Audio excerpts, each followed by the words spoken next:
Hello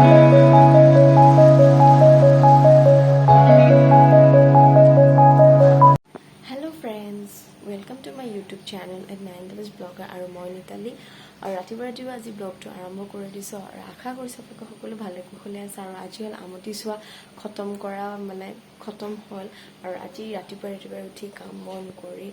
ঘৰ দুৱাৰ চাফা কৰি কাপোৰ চাপোৰ ধুই মেলি ৰ'দত এইফালে হ'ল বাহিৰখন এইফালে কাপোৰ চাপোৰ দেখিছে মই চব কাপোৰ চাপোৰ ধুই তাতে মেলি থৈ দিছোঁ আৰু এতিয়া গোঁসাই ঘৰ চাফা কৰিমগৈ গোঁসাই ঘৰ চাফা তাফা কৰি তাতে আজি ফল মূল দিব লাগিব আৰু A few moments later.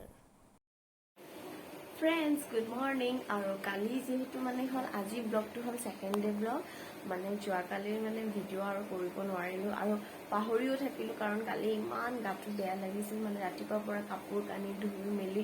চাফা ঘৰ চৰ চাফা তাফা কৰি আকৌ খানা চানা বনোৱাৰ পাছত আৰু বহুত টায়াৰ্ড হৈ গৈছিল চ' ভাবিলোঁ আৰু ব্লগ শ্লগ বনোৱাও নহ'ব আৰু নহ'লেই আৰু মই পাহৰিও গ'লোঁ কথাটো মেইন থিংটো হ'ল কথাটো তাৰপিছত আজি ৰাতিপুৱাহে মনত পৰিছোঁ কালিচোন মই ব্লগ এটা শ্বুট কৰিছিলোঁ কিন্তু আধাতে ৰ'ল চ' আজি আকৌ নতুনকৈ ষ্টাৰ্ট কৰিছোঁ কালিৰ লগত কণ্টিনিউ কৰিম আৰু এতিয়া বাজিছে 9টা বাজিব আৰু 9টা বাজিব 15 মিনিট আছে উঠি মেলি মেছেজ আহিছে চ' এতিয়া কিবা কিবি দেখুৱাম বাৰু যি কৰোঁ আৰু এইখন হ'ল দেখিছেনে এখন ফটো ফ্ৰেম মোৰ সৰু ছোৱালীজনীৰ ফটো ফ্ৰেম মই এনেকৈ বন্ধাই ৰাখিছোঁ একচুৱেলি এইটো ফ্লেগ লৈ পেলাই তাই এখন ফটো উঠিছে 2022 মই এইখনকে বন্ধাই মেলি পেলাই থৈ দিছোঁ তাইৰ স্মৃতি হিচাপে তাই ডাঙৰ হ'লে যিহেতু চাব পাৰিব তো বলক আজিৰ দিনটো ষ্টাৰ্ট কৰোঁ বলক কি কৰোঁ আৰু দেখুৱাই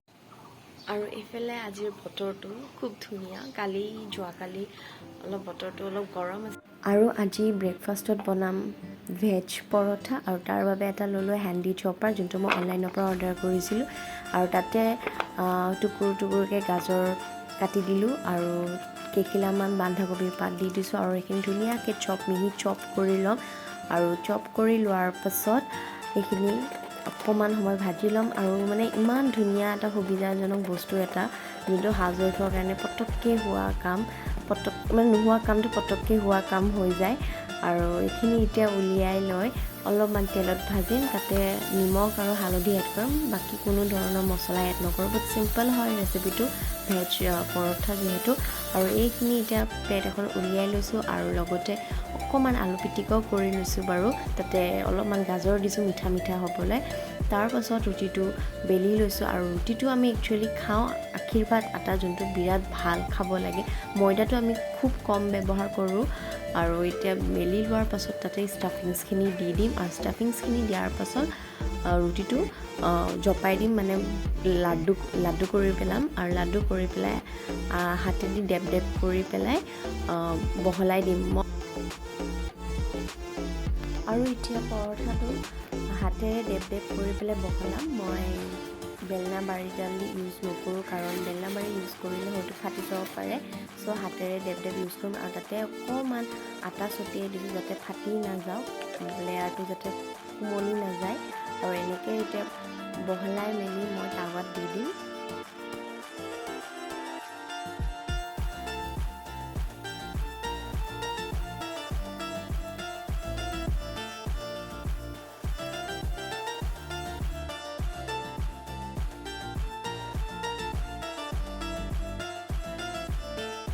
আৰু আনফালে এগিলাচ পানীত এটা এনজিঅ' ডেইলি ৰুটিন আৰু এই পানীখিনি অকণমান সময় ঢাকি থ'ম তাৰ পাছত ব্ৰেকফাষ্ট কৰাৰ আগে মই খাম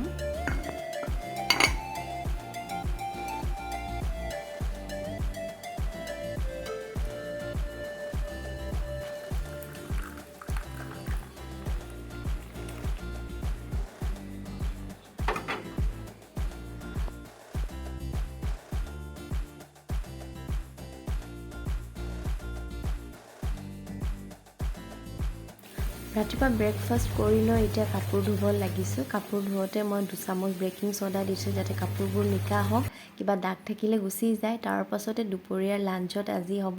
ঢেকীয়া ভাজি আৰু মই একচুৱেলি চব্জিবোৰ কেনেকৈ আনাৰ পাছত কেনেকৈ ৰাখোঁ সেইখিনি আপোনালোকৰ ওচৰত শ্বেয়াৰ কৰিম একচুৱেলি চব্জিবোৰ আনিলে মই পটককৈ ফ্ৰিজত নাৰাখোঁ, আগতে ধুনীয়াকৈ খৰাহী এটাত উলিয়াই মেলি ধুওঁ। এতিয়া বেঙেনাখিনি ধুনীয়াকৈ খৰাহীত উলিয়াই লৈছোঁ আৰু এইখিনি এতিয়া পানীত ধুনীয়াকৈ ধুম।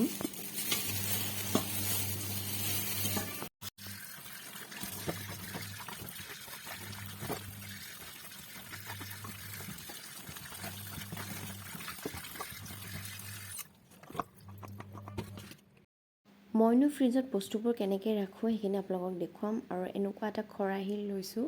একচুৱেলি মই এনেকুৱা খৰাহীত মই বিলাহী তেনেকৈ ৰাখোঁ বা দুই এটা বস্তু কাটি থোৱা বস্তু মানে এনেকৈ থৈ দিওঁ। যেনেকৈ এতিয়া মই জালি কোমোৰাটো থৈছোঁ, বন্ধাকবি থৈছোঁ, তাৰ তলত যোনটো বক্স আছে তাতে মই এতিয়া বেঙেনাখিনি থ'ম, ডাঙৰ ডাঙৰ বস্তুখিনি তাতে থৈ দিওঁ। আৰু এইফালে ওপৰৰ ভাগটোত থৈছোঁ দৈ, আইচক্ৰীম, যাতে ধুনীয়াকৈ ফ্ৰিজিং হৈ থাকে।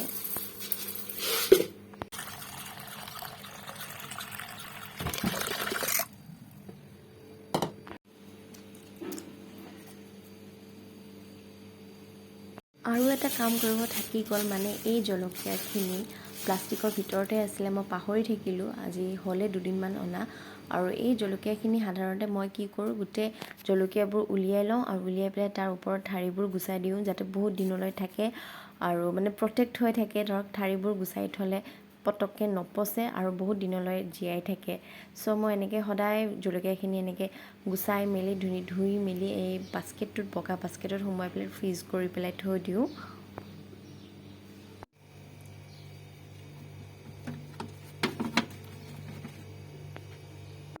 আৰু এতিয়া মই গাজৰ লৈছোঁ আৰু গাজৰটো এতিয়া মই ধুনীয়াকৈ চাফা কৰি টুকুৰা টুকুৰকৈ কাটি ল'ম আৰু এইখিনি গাজৰখিনি দাইলত দি দিম, যাতে মোৰ ছোৱালীজনী মানে সৰু ছোৱালীজনী খাব পাৰে। একচুৱেলি গাজৰ সৰু ল'ৰা ছোৱালীক খুৱাব লাগে। গাজৰত পোৱা যায় ভিটামিন ই আৰু ভিটামিন চি। সৰু ল'ৰা ছোৱালীৰ স্কিনৰ বাবে বহুত বেছি ভাল, সোনকালে গ্ৰথ হয়, দাঁতৰ কাৰণেও বহুত বেছি ভাল, দাঁত মজবুত হয় আৰু বডি সদায় ক্লিন আপ কৰি ৰাখে, যে ক্লিন কৰি ৰাখে। সেইকাৰণে সৰু ল'ৰা ছোৱালীক গাজৰ খুৱাব লাগে, হালৱা বনাইও খুৱাব পৰা যায়।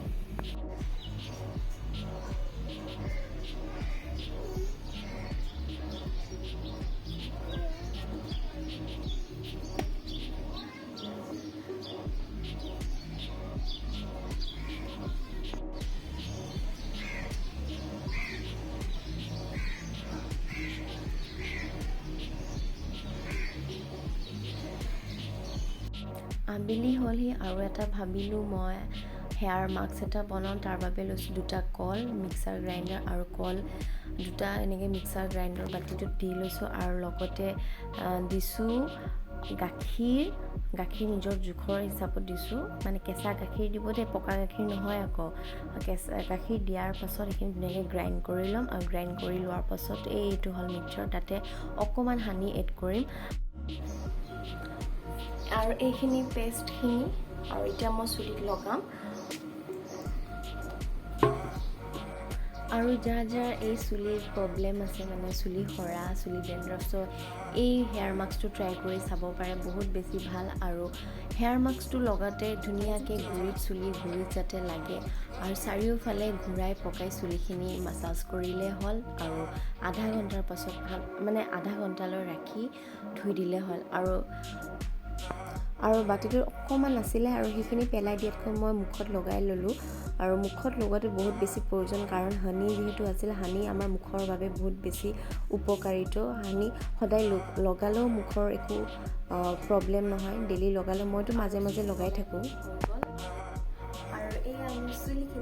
চুলিখিনি ধুই মেলি আহিলোঁ আৰু চুলিখিনি ইমান ধুনীয়া লগা হৈছে, মানে ইমান স্মুথনেছ আহি গৈছে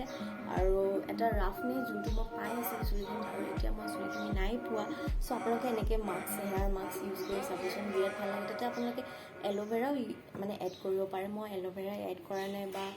ভিটামিন ই কেপচুলো এড কৰি ল'ব পাৰে। চ' এইখিনি হ'ল মোৰ চুলি আৰু লগতে মোৰ মুখখনো বহুত ছফ্টনেছ আহি গৈছে।